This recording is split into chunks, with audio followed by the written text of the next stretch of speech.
Flittering down our list of the top 100 games of all time, we are going to number 21. This is GoldenEye 007 from Rare for the N64. This was James Bond as a video game powerhouse. Yeah, you know what? I was a huge fan of Doom and Doom 2, and I played those games obsessively when I was in graduate school in the mid-90s. Then I moved to New York City, and I bought a Nintendo 64 because that's what you do when you move to New York City. Don't they just give you the greatest city in the world? You can buy afford an apartment. Like, I need a reason to stay home every night. I started going to this game store down on 14th Street, and I'd walk by and I started seeing this first-person shooter in the window on this Nintendo 64, and I thought, I didn't know consoles could even do first-person shooters back then. Nobody did. I wasn't a huge Bond fan back then at all. Yeah. And I was just hoovered into this world, transported into this world of James Bond. I loved every aspect of this game. Even the way that they use the watch as your user interface in the game, every design choice in this game from the geniuses at Rare is absolutely brilliant. Also, Ken Lobb, I think, has a big part to play in this as well. He was working in the treehouse at Nintendo, and he was a big part of their creative decision-making.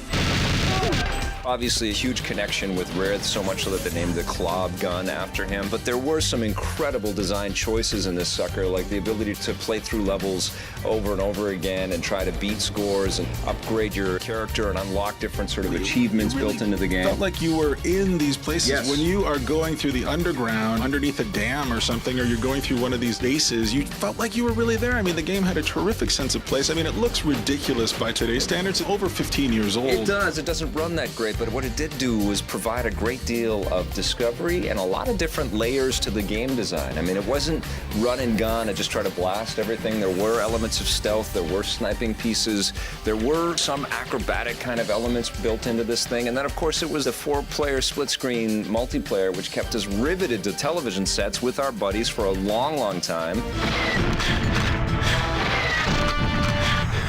And this is the first time, I think, that the model of having multiplayer built into the component of a game really gave the game legs and extended the shelf life of the game. And then going forward, every game would continue to aspire to do that. We're like, well, we got to have multiplayer too. We better have 4-player split screen. And the results, of course, aren't mixed looking back. I know, again, looking at the visuals, everybody's got, pantyhose over their face. Everybody looks ridiculous, everyone's moving a little too slow. You know, the team did endeavor to build the best looking game of its time, and they traveled to the set and they had a lot of access with writers and the production crew, and they tried to not only just deliver a really, groundbreaking, trailblazing type of experience in 1997, I think this game came out, but they were also trying to really create something for the Bond fans, and there aren't going to be that many games from here on out on our list that are based on licensed properties. I mean, look at what this game was able to achieve. Yeah, I know, I agree 100%. In fact, let's take a look back at James Bond and GoldenEye.